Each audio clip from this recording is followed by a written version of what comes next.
Hey, welcome back. It's Jason Walter here. In today's video, I have a very, very special guest, and that's Simon of Uneducated Economist. He has a great YouTube channel with almost 85,000 subscribers, and he is the expert in the lumber industry as well as the construction industry as well. So, welcome, Simon. Thank you so much for joining us on our second collaboration.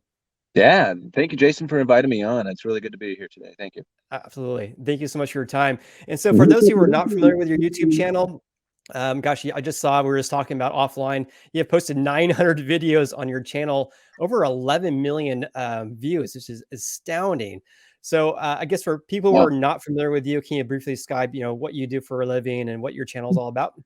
My day job, I work at a hardware store. I do retail sales for a living. Like I literally ring customers up at the counter. That's my job. And for a hobby, I talk economics. And I had driven my family and friends so crazy talking about economics all the time that they said at one point, they're like, dude, you have got to find another outlet. And I literally took my phone down, sat in my car, and put out the introduction to the Uneducated Economist. And the point of my channel was I really just wanted to start a discussion with people. And I found that economics is a really complicated topic to try and wrap your head around. When I started diving into some of the research into the Federal Reserve and, banking systems, central bankings and monetary theories, I found that they use a lot of language lingos that are just really confusing to the people, and once you start breaking it down, it's really not that hard. And so I found that I was able to take these complicated economic topics and break them down into a fashion that like just about anybody could have a conversation about. And I think that's really where the goal of my channel is just to really kind of create a conversation, not so much to like tell people the way it is or is going to be, Mhm. but as much as like here's the information that you can judge for yourself. And then I give out a lot of my own opinion on it, which a lot of people will disagree with, but that's okay. That's not, that's what we're here for, is to have the conversation. So that's really Yeah, what the goal of my channel was. that's awesome. Yeah, I mean, you talk a lot about the lumber industry and stuff, which is a great insight from the front end of what's going on. I mean, I talk about housing starts and housing construction and the general housing market in general. And but it sounds like we have kind of similar take where we're just basically explaining what's going on with the industry, and then people can take that information and make their own more informed decision. We're not pushing anything on anyone regarding that. So I guess like first we were kind of talking about offline about, I guess there's like two things that really kind of like general topics I want to talk about because I know a lot of people are going to be interested in this. Of course, that's going to be the lumber industry. We're just talking offline about how lumber's futures prices are absolutely through the roof, pun intended. $930 per what thousand board feet for the lumber futures prices, and that was down from what was the lowest point, like $400 or something like that. Yeah, I think it once it had peaked out at 1,700 per thousand, I think it had dropped down into the 400 per thousands at Yeah, one point, as far as like a closing price on it. right. Somewhere between 400 and 500 per thousand. It seems to be like kind of where the average bouncing was, and then now recently it's kind of jumping up into the 600 and 700 per thousand, and now as we see, it's up into the 900 per thousand. So, It's yeah, crazy. it's starting to move up there. If it stays up there any length of time, we're going to start seeing the retail prices following right behind it. So. Interesting. I'd love to hear about your thoughts about that because Mhm. we see lumber's futures prices, but that doesn't mean that lumber at the hardware store right now is shooting up in direct correlation to that. So that's kind of one general topic I think that a lot of people will be interested in. A second one is your personal experience with just being a recent homeowner. So Mhm. congratulations on that.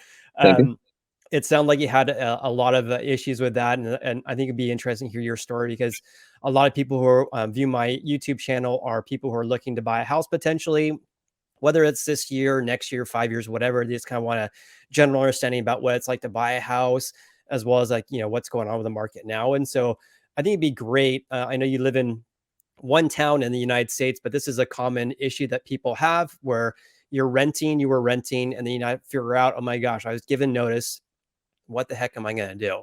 Right? Inventory's so low, home prices are very high. It's very challenging to find a house to rent. So I think that'd be very interesting to hear about your story regarding that. So, Yeah, um, if you're open to it, can you kind of explain that, your housing situation and what happened there? I kind of give like a little bit of a prelude to that. sure. Yeah, so it's a long story because it goes way back to like when I tried to buy a house back in '07 and pretty much had gone into foreclosure on that home. Um, it was a kind of a strange time in my life, and was drinking a lot and depression and stuff like that. So I kind of just forgot about taking care of things back then and just kind of ignored the problems. And ignoring problems doesn't go away. So Yeah.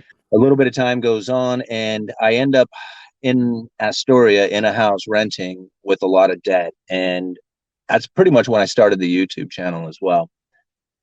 So as I started building the YouTube channel and monetize that and was able to start generating a little bit of income and being close to work, I was able to like walk to work. So I saved a lot of money that way and started getting myself out of debt. I was able to save up a lot of income and come up with a fairly decent amount of what I was thinking was emergency fund and possibly down payment for a home. I'm skimming over a lot of stuff, but this is kind of like the where it gets down to the tricky part. So I was already kind of like in a bad spot, but had just recently got out of that bad spot. My credit score was up, my savings was way up, but I had this foreclosure and I wasn't quite sure where that foreclosure was going to be as far as attempting to buy a home. But I Yeah. wasn't really looking to buy a home at that point anyway.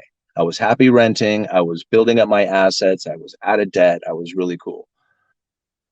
But then the landlord comes to me and he was a nice guy. I mean, he's like, he's a bro. He was just like, man, I don't know if you've seen what prices of homes are selling for right now, but I would really like to sell this house. And I'm giving you 90 days. And And I'm when like, was hey, this? man, this was August. August of last year Yeah. or this year? Yeah. Right. So I'm like, okay, um, no problem. I got a huge network here in Astoria. I'll find a place to rent. No big deal. So 30 days goes by and I cannot find a place to rent. Like I cannot find a place to rent at all. And the places that are for rent are very expensive, like $3,500 a month, kind of expensive. And they don't allow Can pets. you get some comparison, like approximately what is that compared to what you were paying in rent before? Like, is that like a Well, twice as much? yeah, that would be twice as much, more than twice as much Wow. as what I Okay. was paying because my landlord was giving me a really good deal. I mean, it Mhm. wasn't like the greatest house in the world, but it was really big and it was in a good location and he was really cool and he gave me a really good deal. And Nice. I can't thank him enough because if it wasn't for that deal, then I wouldn't, Yeah. I mean, he really helped me out with that. So yeah, so it would be like twice the amount of rent. And I mean, not that I was like, I got all this money, but I was prepared to pay. Like, okay, if this is what it is, this is what it is. We got to, tighten up and this is going to be the rent. Yeah. But I couldn't get into any of these houses because, for one, they don't allow pets. Like nobody allows pets, and I got this really old dog, right? And I mean, I was like, okay, I'll give you double the deposit, right? I'll double up the deposit, and I'll give you twice as much. And they would say no. And I even offered one lady, she said, I just replaced all the carpet in this house because of the last tenant's pet. No pets in this house. And I said, I'll give you $10,000 for a down payment, for a deposit. If you give it back to me when it's all done. Like if the dog doesn't destroy anything, you'll give it back to me. 10 grand, right? She said no. Right? I No mean, pets. that more than enough money Yeah. to replace the carpets again. Yeah. Okay. Huh. So I realized then is that okay, so renting is not an option here. Either Mhm. and there's like nobody like even towns away, like even if I was to drive an hour or 2 hours to get to work or something, and I don't, it's like it's just a retail job. It's not like it's just a job. I really like my job. I really like where I work. I love my boss. But I mean, you got to take into consideration 2 hours away for just an average job is not it's sensible. You got to find something closer. Well, especially with the gas prices nowadays, and it just the Yeah, cost of living is crazy. Yeah. yeah. It's just so here are your options. Like if you can't rent, you're gonna have to move. Okay, so well, let's look at buying. Okay. And this So was 30 days into your 90-day right, vacancy period, right? So you right. have like 2 So months left. yeah, so now we got 2 months left, right? So now it's the beginning of September, right? And inventory is tight, like way tight, tighter than it is right now. And there was like I'm looking at particular areas that if I'm going to buy, I don't want to buy like in some area that I don't want to be in. I mean, there's a couple of locations here in the county that I really wanted to be in. It was close to the school that I want my kids to go to, and there was just a couple of houses out in that particular area. So ultimately, I looked at one house, just one. I Yep. walked into it. All right. Wow. Yeah. Right. This is the problem with it all. So I walk into it, right, and I'm not feeling good about this at all, bro. Right. I'm not like, I got my family with me. They're checking out that. They're excited. They love it. They're running around the house, checking out the rooms and stuff. And I'm just like, whatever, you know. And I step out the back patio and I look up at the eave and I'm like, whoa, what's this? You know, and I can see there's some issue going on in the eave. And so I run out and I look at the backyard and I look up at the house and I'm like, oh no, this thing isn't connected, right? And so there's a patio cover that's going onto the roof that had this odd connection to it. And basically, I've done a lot of construction, so I'm like, okay, this is improperly built and it's causing the Mm. eave to have issues. And I pointed out to the real estate agent at the time. She was like, hey, no problem. We'll, take care of that. If you guys are interested in the house, we'll figure that part out. And I'm like, yeah, okay, whatever. I don't know. What do I know about buying houses? Let's go. So anyway, we get done checking out the house. I go home. I'm talking with the family. I'm like, hey, so what do you guys think? What do you want to do? And they're like, yeah, what choice do we have? And I'm like, really, I know what choice do we have? We either have to leave the area or what? We got 60 days. So let's do this. So like to like summarize, you're basically looking at the areas you're looking to would like to buy a house, and you're only finding basically one option, which is just mind blowing that you only find one house that's for sale that more or less fits your family's needs. Is that what I'm hearing right? That's exactly right. Yeah. It was, and to be honest with you, it was like it actually was like almost perfect. Like the house was like just about right. It was the right size. It's, the yard's really nice. It has a shop on it, it has like, it was like almost like perfect. So I'm like, and but to me, like, it's not perfect because it's like, perfect is when you have like 12 options and then you pick out the perfect one, right? Yeah, right. Perfect doesn't Yeah. come with just one look. I mean, Yeah. so how would I know if it was perfect or not? Yeah. But that's kind of where we were at with it. So I tell the real estate agent, okay, well, let's put the offer in on the house. So we put the offer in. I'm like, whatever at this point. I mean, I really just don't know. And I mean, I guess before I actually put the offer on the house, I had gone to a mortgage lender too and said, "Hey man, get me pre-approved for a loan." So he says, This "Okay, is give me the before you number." put This is before I placed did an that offer. house. Yeah, I Yeah. figured that would probably be some good information to have on it. But that I had done that ahead of time, so I knew that I was qualified for this house before I got it. Yep. Before I put the offer in, so I knew things were good. And the real estate agent and the mortgage lender, they know each other as well. Like everybody in my town knows each other. So when this deal started to form, like every single person knew who each other was. Right? There's no like, hey, nice to meet you. It was like, Yeah. oh, hey, what's up? It was more like that's kind of how it went down. Because it's a fairly small town, right? Yeah, really Yeah. small town. And you're in And, Astoria, Oregon, right? Is that right. right? Yeah. Yeah. Yeah, in Astoria, Oregon, like, the home of the Goonies, that's what everybody likes to say. Oh, okay. Um, so anyway, so we put the offer in on the house, and they come back to me. The real estate agent. She says, "Okay, they accepted the offer on the house. What do we do about this roof thing? Like that, that you had brought up. How much does it take to fix it?" And I said, "Well, it can't really be fixed. It needs to be redone. It's done improperly, so it's like it's going to be pricey. I mean, it needs to be done." So I threw him a bid for like half the house, half the roof of the house. Right. I got a lot of connections, so I had my buddy throw what I felt was a very legitimate bid at it. I Yeah. was like, don't screw with them or anything. Just do what you normally would do. Right. And this is during Because your because inspection every, period, we obviously. all know each other here. So it's not Yeah. like it's just like, why would you do that? So it's just like you can't really do that in a small town like this. So I give them this. It blew them out of the water. They're like, whoa, that's way more than we're like. No, we ain't gonna do this much. And so I started getting kind of irritated about it. I'm like, well, listen, this is a really damn expensive home. I would like to not have to replace the roof on it, when we're doing this. So yeah, I don't think this is unfair or unrealistic here. This is the way it goes down. Well, it started getting back and forth where this wasn't going to happen, and I started getting really irritated about it. And I'm like, well, either I guess we can drop it and find someplace else. Like, I mean, whatever. I'll get my landlord to have to evict me. I mean, I was getting pissed. I'm like, man, this is not happening. So finally, they come back and they're like, okay, listen, this is what we're going to offer up. we'll do whatever this on the closing. And I'm like, okay, it sounds like I'm paying for it anyway, but whatever, this fine. Let's just do Wait, so this. wait, so tell us about that. So So you sent them a request for repair, basically saying that, hey, you want X number of dollars for off your the price closing of the costs. house or something, right? And so that's what they ended up. They ended up going with like a few $1,000s off the closing costs that they would absorb or whatever, the stuff. Okay, which was a You know, small and amount of what you're asking, I assume. right, yeah, it was just a Yeah. small amount, and I was frustrated by the whole point, and I was just like, felt like I was kind of in a tight spot anyway, and Mm. I was just like, whatever, so be it. So we finalized the paperwork, on that, on accepting this thing.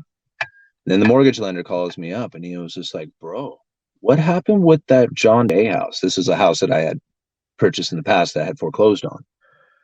And I'm like, I don't know, man. Bad time in my life. I didn't make the. I don't know, man. It was just like it was bad time. I lost the house. And he was just like, well, you don't understand, man. That foreclosure happened too quickly, and the loan that I had set up for you is not available for somebody who has a foreclosure as recently as you have. I don't know what we're going to do about getting you a loan. And I'm like, whoa, Mm. bro, I just put $5,000 into escrow, to get this house. And he was just like, he goes, all right, man, I'll get back to you. Wait, so So, let me for just some context, did he give you this call after you have already moved your loan contingency? well, this is, yeah. I mean, at this point, I think he thinks I have it. I think I have it. Like, there's no problem. We've done like the pre approval thing. So, like, my credit score and credit report and everything was like squeaky clean. Like I had an 815 credit score. My wife had an 820. Well, yeah, We don't have like there was like our debts are really minimal. We don't have she has a car payment, but I don't. We don't have any like no credit card debts, no super high collections, FICO, nothing yeah. like that. So like we were really good. But he says, yeah, I don't know what it is or how it is, but that foreclosure does not show up on your credit report, but the underwriters found it, and that loan is just not available to you. So we need to figure out something else for you to do. How much more money do you have? And I was like, none, man. I got like this $27,000 for you, man. That's all I got. Yeah. And he was just like, well, I'm gonna have to get back to you. So he calls me up. He says, okay, man, what happened with that John Day house? And I said, okay, remember my wife, she was working a job that she got laid off from. Then she got pregnant, had a hard time finding a job. He goes, well, wait a minute, hold on, right there. He says she got laid off and then she got pregnant. And I was just like, yeah. And then of course, it's hard to find a job when you're, pregnant. So he was just like, okay, wait a minute. I think I found an exigent circumstance thing going on Mhm. here. Can you prove that you had a loss of income right there? And I'm like, well, I'm sure I got IRS tax, reports or whatever showing that, there was a drop of income going on. He says, Yeah. perfect. Get those, write up a letter telling us what happened exactly, with the layoff and the pregnancy and all that other stuff, and bring that all to me. And I'm like, all right. So I printed up that information. I brought it to him.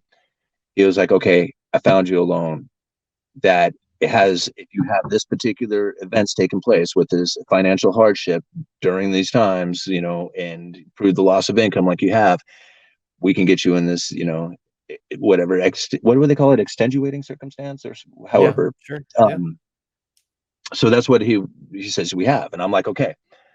He says, now here's the thing. This particular loan requires a much bigger down payment than what you have available.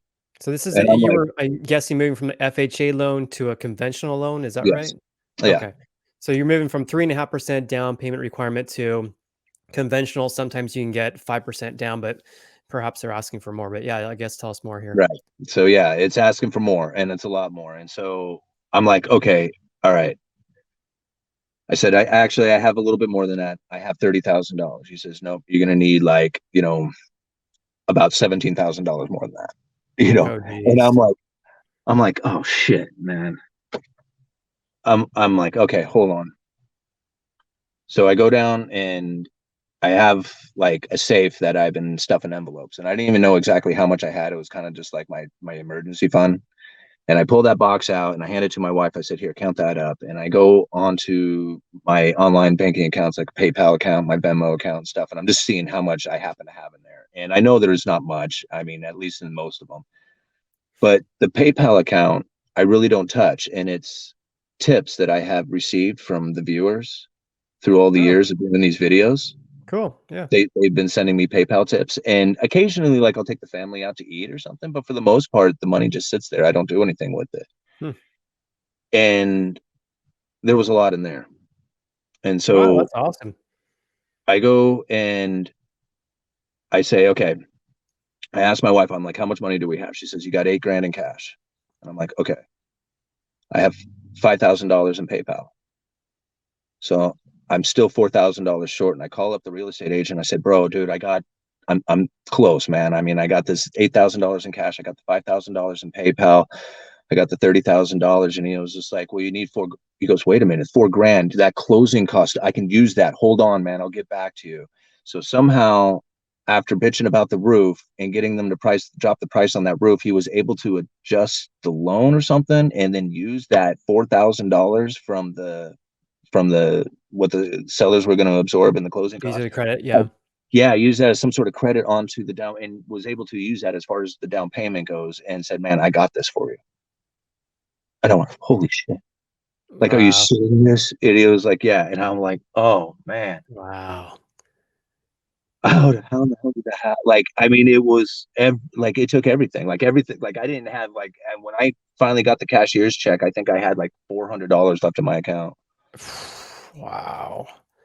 You know? Crazy. And so then when you found out that, hey, I can move forward and buy this house, at what point, how far into the escrow period are you? And in Yeah. Oregon, is it typically like a 30-day escrow period as well? Yeah, in fact, we had to do in a week extension because of that. Yeah, Mm, mhm. because yeah, we actually passed the date that we said we were going to close on, Got because it. of that. Yeah, but everybody was cool and just, yeah, I guess it just extended it That's or whatever. great. Because I mean, the seller could have said, "No, I wanna close on this date," and give you a notice perform and then, cancel the transaction, and then you would been, "What do I do now?" Because you're basically past you only have, like, less than 60 days to buy a house, and holy cow. I always tell people that, buying a property or even selling a house, it's just like this roller coaster of emotions. You look online, you're disappointed, you don't find anything, and then the house pops up that you absolutely love, and you place an offer, it doesn't get accepted, and then these ebbs and flows, and you get your offer accepted, and then you run these issues with the house with the inspections, and then finding out that your loan is changing. I mean, I feel for you guys. It must have been absolutely emotionally draining to say the least. Yeah, and I have to give it to Greg Cross from Northwest Lending Group up here. I mean, if you are in the Clatsop County area looking to get a mortgage loan, go see Greg Cross from Northwest Lending Group. He is by far the greatest dude. Because Awesome. I can think that, there was probably a lot easier loans to get for other people out there, but that dude stepped up to the plate for me and really worked hard so that I could get into that house. And man, I cannot thank him enough. I mean, we see each other on the street, we know each other by name. So, I mean, he even said it. He goes, "It's a little different when you pull these things off for a friend." So it, I have to thank him, man. He was a really good dude, and the real estate agent as well. Miss Mazzarella, she had to put up with a lot, especially when I started bitching about that roof. I mean, a real estate agent is meant to represent you, and man, I was not representing myself really well, when I was getting upset about that thing. But she stuck with me, and we got this thing done out. So I have to thank her quite a bit for that too. So she did a great job. That's awesome. Well, I'm so happy for you, Simon, because last time we talked was in July, and you told me about this issue with the landlord trying to figure it out. I tried to do my reaching out, trying to figure out if I could find you a listing or house to rent. I couldn't find anything myself, so I'm so glad it all worked out for you. And you've have been living in the house for, I think you said, for a month now, right? Yeah, So yeah, yeah, and if you finally had time to like enjoy it rather than like, oh man, like that was like a brutal, circumstances they went through, and you get the keys. It's not like celebration like you mentioned earlier off the channel, off the before we started the video. So I'm sure. I hope that you're enjoying the house now because it sounded like it was an issue. we are, and it's been really nice. Like I've been running my kids out to this school. So like every day I had to, drive out there, drop them off and go back out there and pick them up. And, a month ago was the very first time they had ever ridden the school bus. And it was funny watching them like be excited about riding the school bus. Like most kids are like, oh, God, I gotta get on the bus. And it's just like, but they were like, the buses almost like they were so excited about being there. And it's just like, man, what a great feeling to, just to see them like be pumped up about, seeing the bus arrive and watching them, down at there at the end of the driveway, getting on the bus. I mean, these are, it's good family feelings, man. No, for sure. I mean, you do everything for your kids, right? It's just Yeah, before you have kids, you can be completely selfish if you want to, and then when you have kids, basically everything you do is for your kids, right? I pretty mean, I much. have a daughter myself. Well, and Yeah. congratulations on that. I mean, thank you so much for being so transparent and sharing your Yeah, you stories. I bet, know a man. lot of people are, frustrated with the lack of houses for sale, and then you look at places to rent, and then rental prices have gone up through the roof. And so I think that people who are watching this video might have some sense of like, oh gosh, maybe, this could actually happen to me too, because I'm really frustrated with all this stuff. But then here's Simon, who still had a bunch of issues with trying to get this house, but ultimately you got it done, and your family's living in a place, and you don't have to worry about your landlord giving you a notice, right? That's right. You know, that's probably one of the best feelings is is to know that you are independent of somebody else's like rule about what you can and cannot do on that property. I mean, you're Yeah. obviously limited by some laws and governance of it, but I mean, I say when it's time to mow the lawn. It's definitely true. All right. Well, thank you for sharing that. So maybe we can talk about more like the lumber industry, Yeah, and give you like update regarding that. yeah, sure. Last time we talked, we posted it on July 30th, if I'm not mistaken. And so it was like 6 months ago practically. And so a lot has changed then. And when we did that video, we talked about, the pandemic hit. We had the stay-at-home orders, a lot of the sawmill companies, and just the lumber industry in general thought that there was going to be like a stoppage of all construction. And then, who would have guessed that there was like such a high demand for housing and people remodeling, et cetera, et cetera. And that caused a huge supply chain issue. So maybe if you can like briefly recap like what has happened since that time, Yeah, and then now as well, because lumber futures prices are going up like crazy, and people like myself who are hopefully going to be going through a remodel soon, are worried about, gosh, if the lumber futures prices are going up, if they're double what they were a few months ago, then when is that going to equate for me, and other people who are building houses like home builders, for example? When are they potentially going to be seeing increases of lumber prices? Because I know in your channel, I saw a recent video you made about it where we saw a dip in lumber prices, which is great for the housing construction industry. However, there's not, when you build a house, it's not just lumber. There's all the things that go into building a house that a lot of those materials have still gone up, and they're at record prices. So I would love to hear your take about it. I know like this much, and I know this much, and so maybe kind of like share your experience regarding that since like last time we talked, and what we're seeing now, and what you anticipate in the future too, if you don't mind.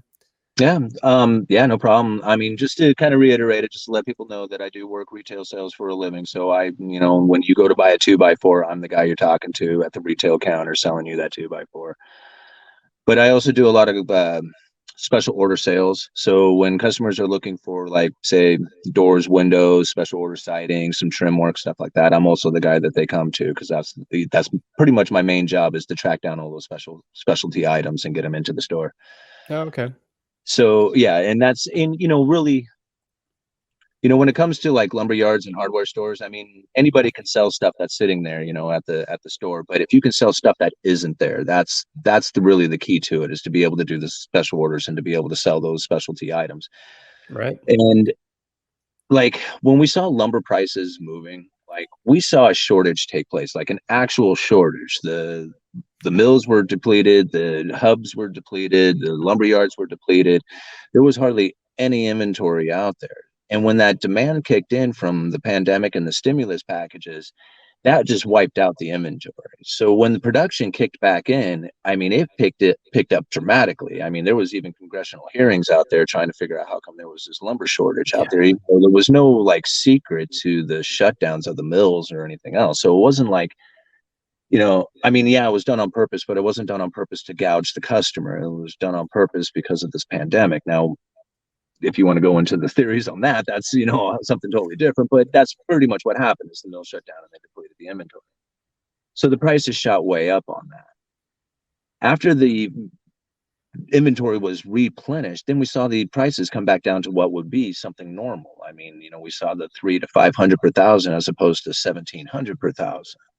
And that's the way it's been rolling for the last few months. Well, just recently, we have had some serious like issues come up in the lumber industry when it comes to like the tariffs, because there is Mhm. softwood tariffs that get put on Canadian lumber. Now the idea behind it is that the Canadian government has unfairly like subsidized the lumber industry up there, putting all this cheap lumber coming into the United States, which then puts competition or unfair competition on domestic mills here.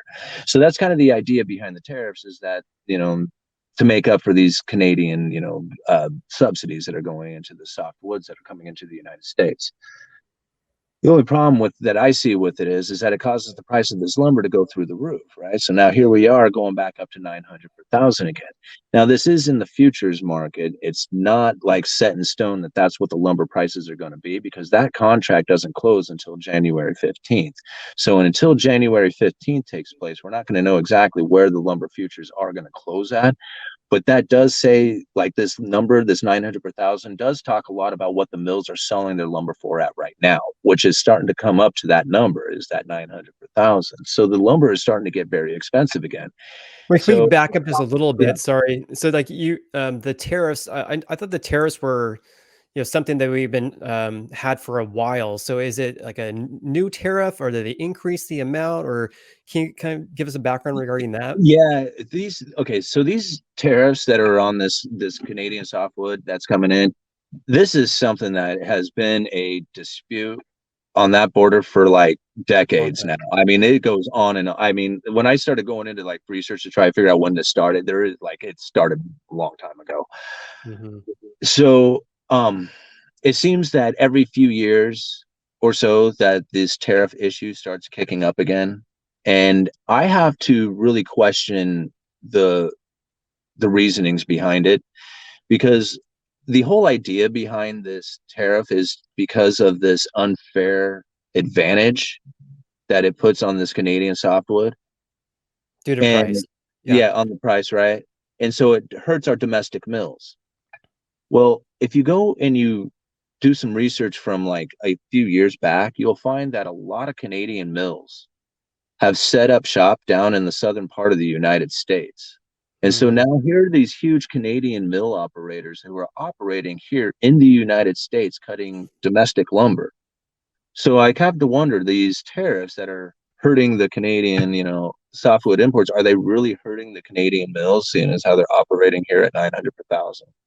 Mm. I mean, those are the kind of some of the things that started coming up in my mind. It was just like, I wonder how much that really is hurting the Canadian All right. Interesting. So then mills. the recent increase of the lumber's futures prices, do you know what that was due to? Because it basically went from, I don't know, 450 to 900. It seemed like a Yeah. very short period of time. Yeah, I think it's speculation, honestly, but there's really a Mm. couple of events that took place. There's up in the British Columbia area, this is probably like the most expensive place to produce lumber. These are high cost producers up in this area. So if there is fluctuations in, say, like input costs from energy, or when the Oh, government, okay. like the Canadian government, has something called stumpage fees, and these stumpage fees, I think they evaluate them, if I remember right, like every 6 months or something like that. So Mm. 6 months ago, or however in the past, when they were coming up with the evaluation of what these stumpage fees were going to be, the price of lumber was way up. Well, now the price of lumber had come down, the stumpage fees kick up, and now these mills are charged more for these logs to come in, so their input cost goes up. Mm. So anytime you start having these issues up in the British Columbia area with this input cost going up, then these mills will like curtail development right now. Like I mean, they will shut off production in a second. Wow. So there's that issue taking place. There was some major floods that also happened up there that Mm. like knocked Yeah. out rails and roads and systems. So like you got to think like the transportation of this lumber coming into the United States or even just leaving the British Columbia area had become more difficult as well. So it kind of cut that off. And then you have this tariff on top of it. So you got these like things that have all lined up over the last few, I don't know, probably last 6 weeks. or Mhm. something. And so I could imagine that if I was a speculator in the markets in general and seeing what had happened to lumber in the past and just kind of thinking of these things going into the future, I could see where there would be a lot of room for speculation to go into it. But this is not a, I mean, like I mean, I said that it might hit up to 1,000 per thousand again. So it wasn't like I said out of the realms of possibilities of, at least out there in the idea that it could happen again. Um, Right. I see the availability of lumber seems to be pretty prevalent out there. Like I haven't heard of any Mm. shortages taking place. Like I haven't been able to get a particular size unit. One of the things that I noticed when things were rolling very easily through the system is that you can tell like a particular mill, like they all have like a particular wrapping on the unit. So you can see this is from this mill.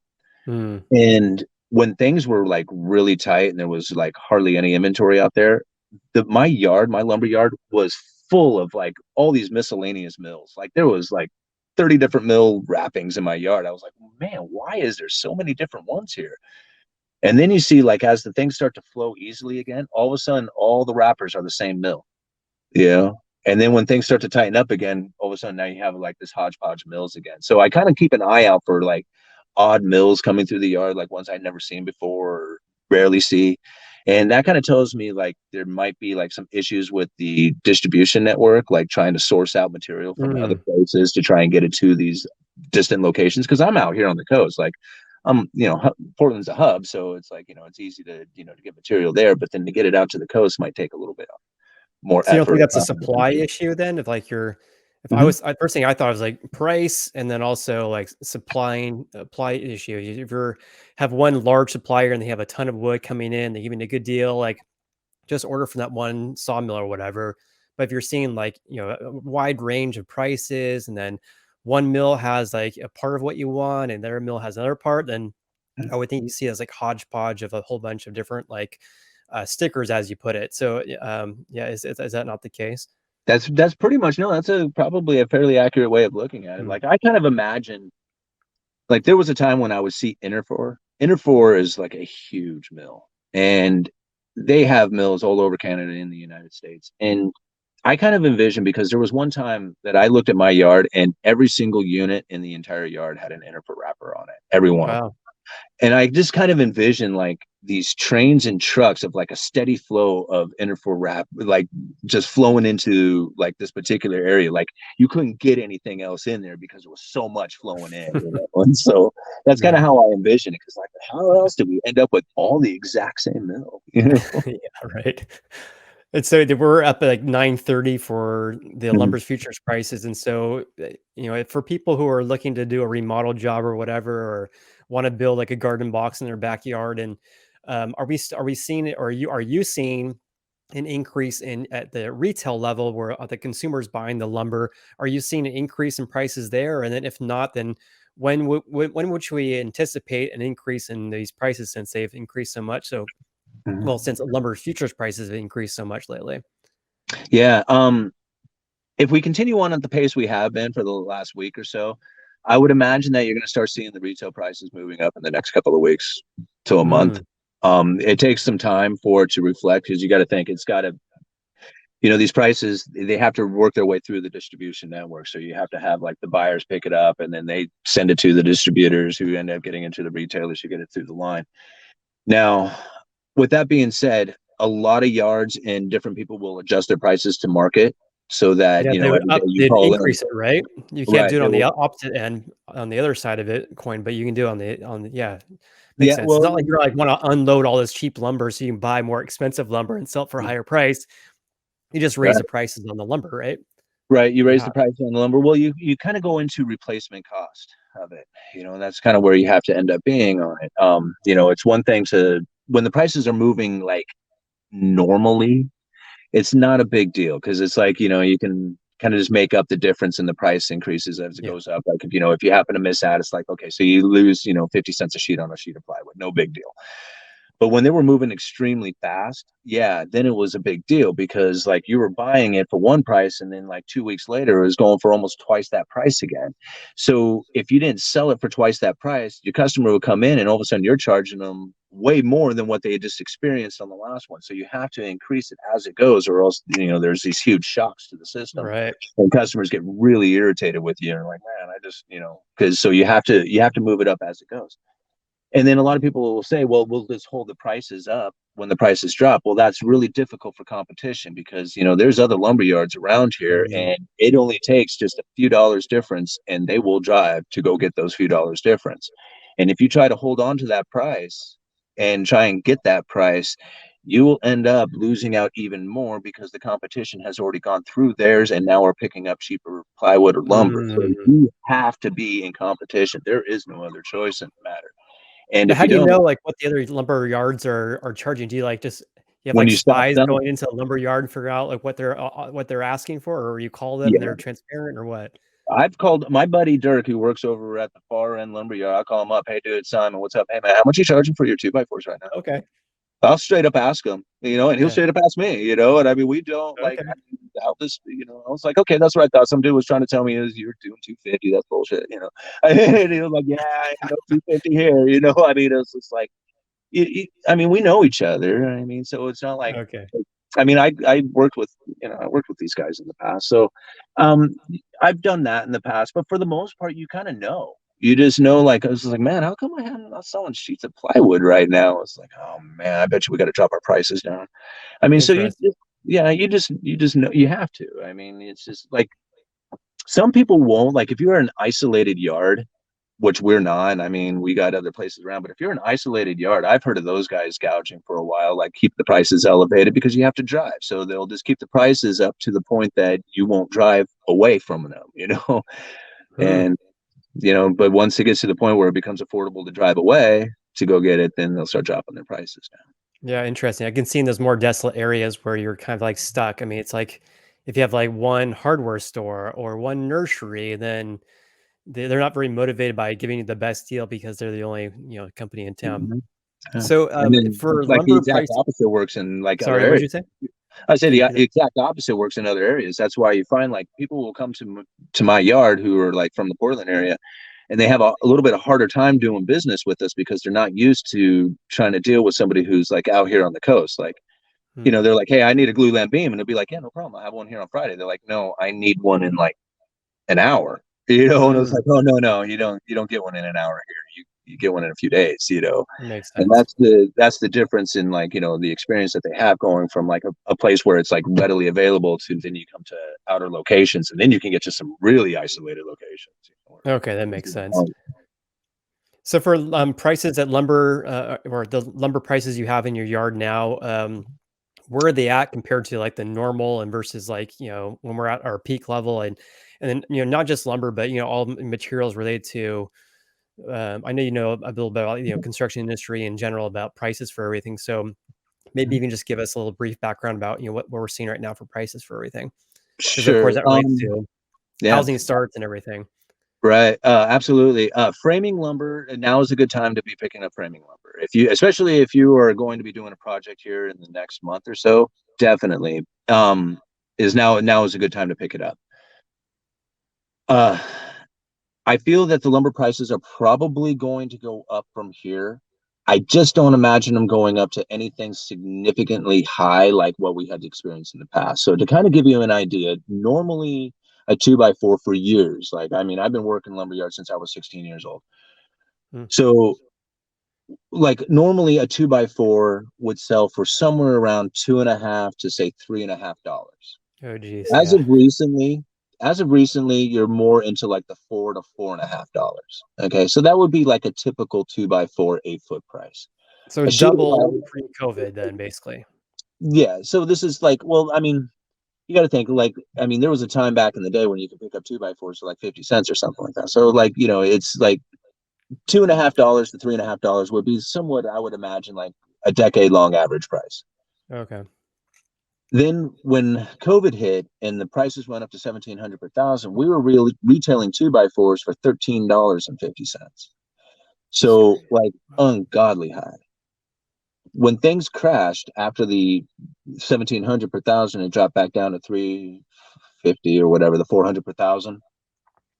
Two by fours were down at $3.25, and I think I actually had them down into the $2.95 at one point. They were like they had dropped down into like under $3 for a week or week and a half or so. Hmm. So the prices had come down to like absolutely normal prices. And the same thing with like half inch CDX. Like a typical sheet of half inch CDX would be anywhere from like 18 to $22 a sheet. Wait, It can you ran explain up what to, CDX is? oh, Is that like a plywood substitute? Is that right? yeah, so it's a sheathing plywood. So like if you can imagine when you're constructing a house, you got your two by fours, that's like the skeleton, and then you got your half inch CDX sheathing, which is like the skin that goes on those two by fours before you put all the doors, windows, siding, and stuff like that on. So it's Mhm. like the main framing component of the house, the studs and the sheathing. And so the sheathing plywood, very common, typically would sell for 18 to $22 a sheet. During the height of the shortages, it was up over $80 a sheet. I've even heard of some people selling it for $100 a sheet. Right now, we're Insane. retailing it at $26 a sheet. So it's not back to normal, but it's normal-ish. It's like it's high, comparatively, but it's much better than the $80 that it was. I mean, that's like, this ridiculously high price. Yeah, can you So the imagine being a prices, builder and then buying lumber at the peak prices and then seeing that 2 months later or whatever it was, they're basically going down, you said from 80 to, like, $20. That's a giant, difference there, and so, you would assume that would pick up housing starts and such, but yeah, go on, continue, it's really interesting. right? And so now, when you start reading the stories out there, the cost of a house gone up 30% due to the lumber prices. Well, I don't think that's changed. 30,000, yeah. Yeah, or 30,000. That's right. I'm sorry, $30,000.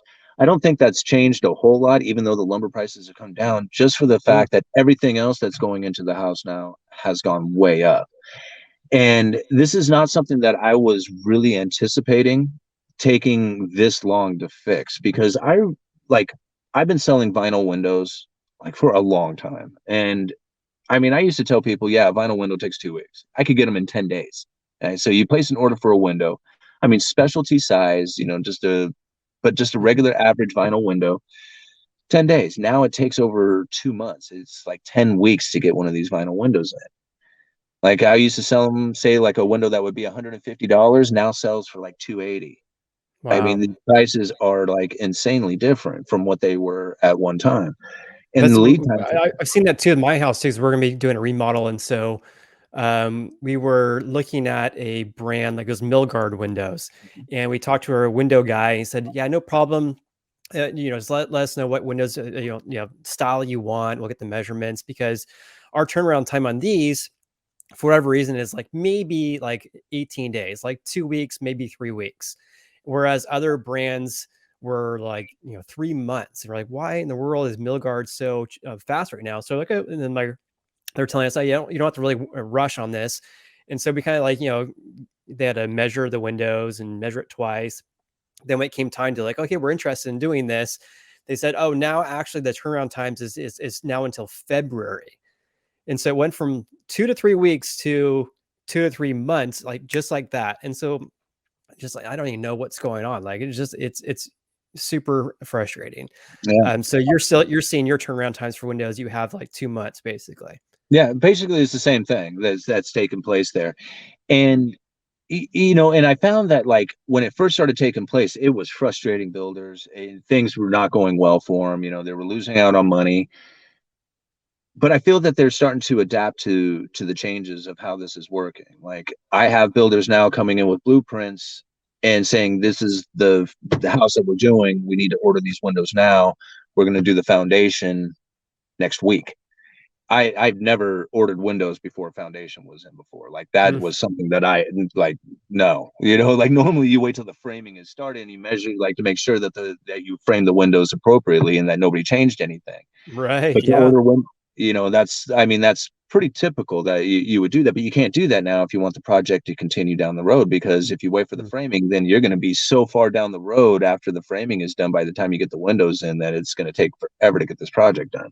mm, The key to building a successful project that is profitable, I mean, especially if you're trying to sell this thing, is to keep a steady flow of materials going to the job that are constantly being fastened together. I mean, that is like the key to it. If you have any interruption inside of that, then it's going to start costing you money.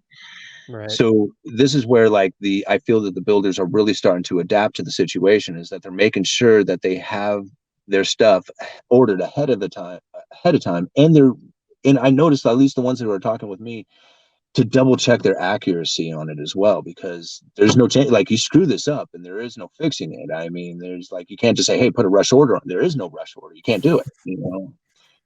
So that's like some of the dilemmas that I think that have been taking place, that I think that they're starting to adapt to it, to make these projects go off a little bit more efficiently and in more of a timely manner.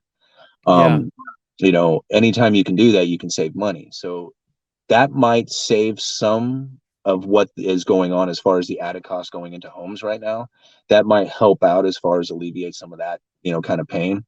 But I don't see there being some kind of big relief coming from the lumber building industry into, like, I don't see a big drop in prices or availability taking place in the next 6 months. After And that, is that I due would to question demand, it. do you think? What's that? Is that due to demand? Like if you, I mean, obviously you have a high demand for construction right now and high demand for housing because inventory is so low. And so I'm thinking of like economics, right? Like supply and demand. There's super high demand. They're not going to be dropping prices like crazy because they can get the prices they're asking for right now. But yeah, was that your take as well? That's exactly my take. Some of the things I do have to question is, how much foreclosures are going to be taking place now that, like, a lot of the forbearance stuff is ending, and people are needing to go back into their payments, and what effects will come from that, and then what kind of government, like local governments, might step up to try and keep people from losing their homes. Like, I still feel that there's still a lot of local government actions that could happen to try and prevent people from going into foreclosures. uh if foreclosures were to pick up, then you got a different story. You got a different environment that we would be in, and therefore we would be probably looking at things a little differently. But you know as of right now, in the way I see things, I just don't see much of a relief coming to prices or to the building industry itself. I think there's going to be high demand for both. Yeah, and I agree. I did some research recently. I'm going to be making like my forecast for what the housing market's going to be like for next year, and doing some research regarding that. And the inventory is still super low. We're at, I think, the National Association of Realtors says there are like 1.25 million houses for sale as of the end of October, I think it was. And that's like down 12% compared to last year. And you compare it to prior years, it's like way down. It's just like this curve that just keeps on going down. And we still have high demand for housing. Interest rates are super low. And in my opinion, we're not going to see too many foreclosures from forbearances because I don't know if you track the Mortgage Bankers Association or the MBA. They used to do it on a weekly basis. Now they're doing it on a monthly basis about, hey, what are people doing when they exit forbearance? And they actually break it down percentage wise what people do. Most people just do a loan deferral or a partial claim in which all their missed mortgage payments get added to their loan balance. And so their term of their loan just gets extended, but their payment remains the same. And so one would assume if they're doing that, they can still afford their payment. Granted, of course, there's going to be some people who are still experiencing a financial hardship and maybe they can't make that payment. So some people are doing a loan modification where they're doing like a 40-year loan, for example, and then only like 7% are either selling their houses or refinancing their mortgages. So we're not seeing a whole bunch of people selling their houses, although we're seeing like a pretty significant amount of people who exit forbearance without having a plan in place. So I'll say you exit forbearance, you want to have a plan in place. You contact your loan servicer and say, hey, how do I pay less money back? And there's options if you have a fairly back mortgage. One thing I want to point out, though, I actually watched a short video clip on CNBC, and they said that maybe we're going to have an increase in foreclosures potentially from these people who are still experiencing a financial hardship. They do have equity in their houses, so they could sell, but they don't have an option for where they're going to move to, right? Maybe they've been living in their house for a long time and their payment's super low.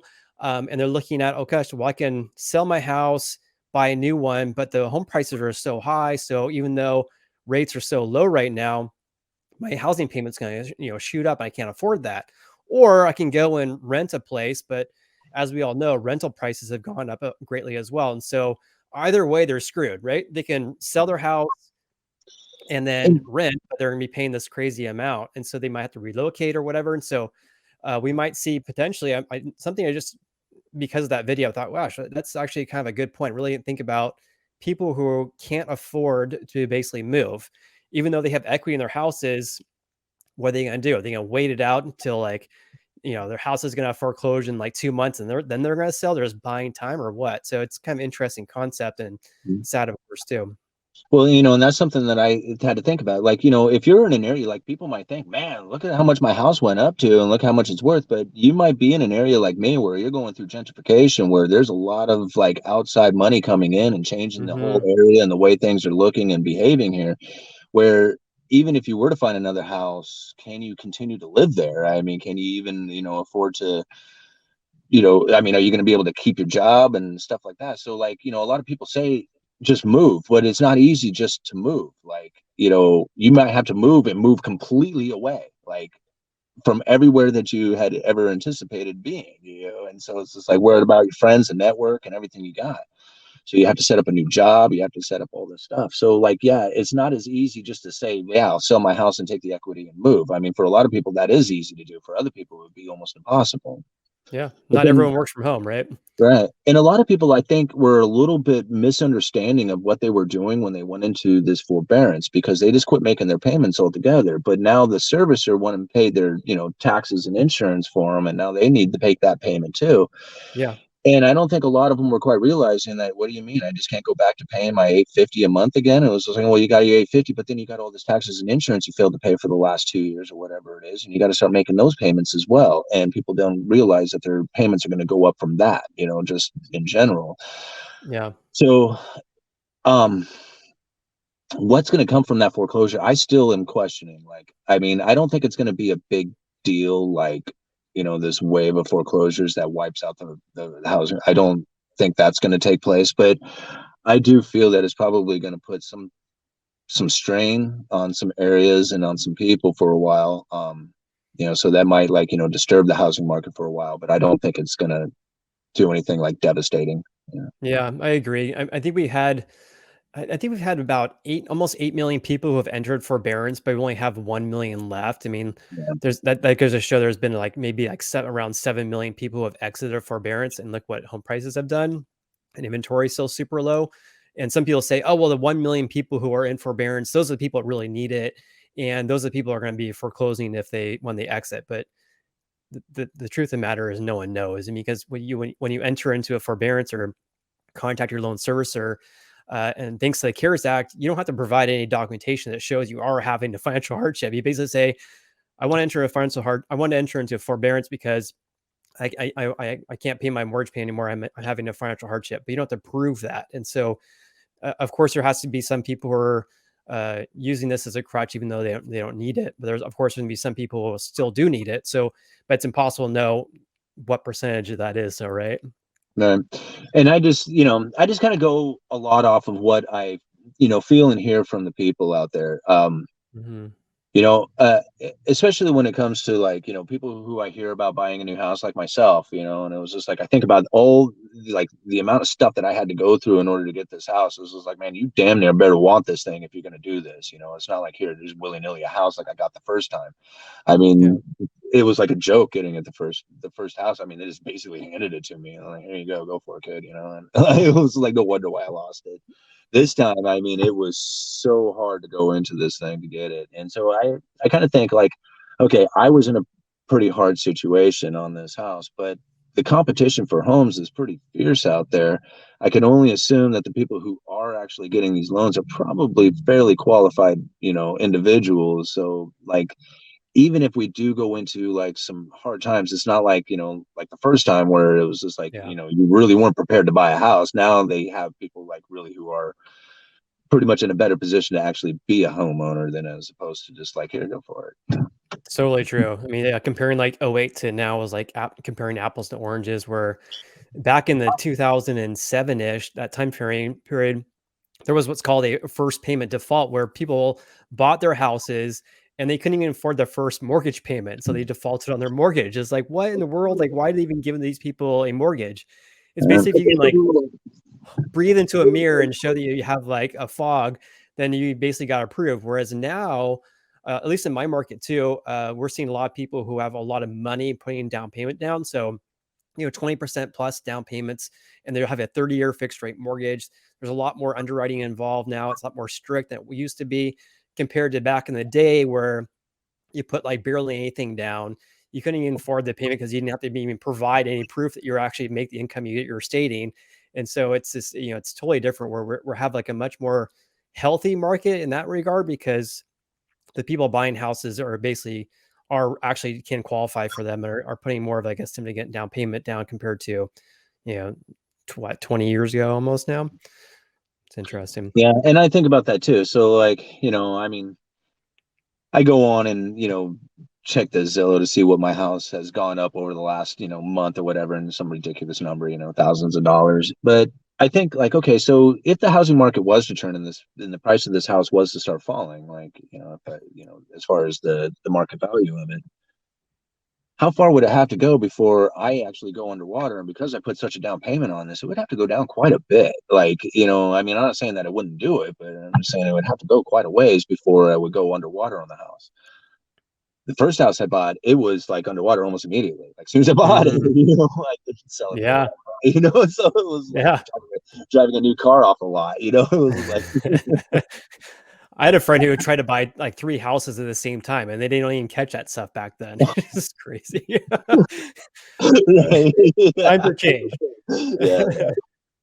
Well, I really appreciate your time, Simon. We're Mhm. approaching an hour now, which is crazy. I could Wow. talk to you for like hours about the housing market. Man, Yeah. you're such a good insight and a pleasure to talk to. And I really appreciate your insight you share on your YouTube channel. So I thank you so much for your time. And for anyone who's watching who hasn't subscribed to Simon's channel, like, what are you doing? Subscribe to his channel, help him get to 85,000 subscribers. Simon, I really appreciate your time. I'd love to do this again. Yeah. So anything you want to add? Um, no, just thanks a lot, Jason, man. I really appreciate it. Just sitting down and hanging out for an hour and talking. This is what I love to do, man. I could do this all day with you. No, just go check out my channel, Uneducated Economist. If you're more into the Twitter or Facebook or Instagram, I have all those things going as well, but I'm pretty much active on YouTube. If you want to send me an email, uneducatedeconomist@gmail.com. Okay, awesome. Yeah, we'll include all your information below. I'll link your channel below too for people who want to subscribe to. So again, Simon, this is awesome. Love to do this again. I really appreciate your time and your insight you gave us. And so hope you have an awesome day. And for everyone who watched this video, please hit the like button. Greatly appreciate that. Share with anyone who you feel may gain some information from this. So thank you so much. And we'll see you on the next video.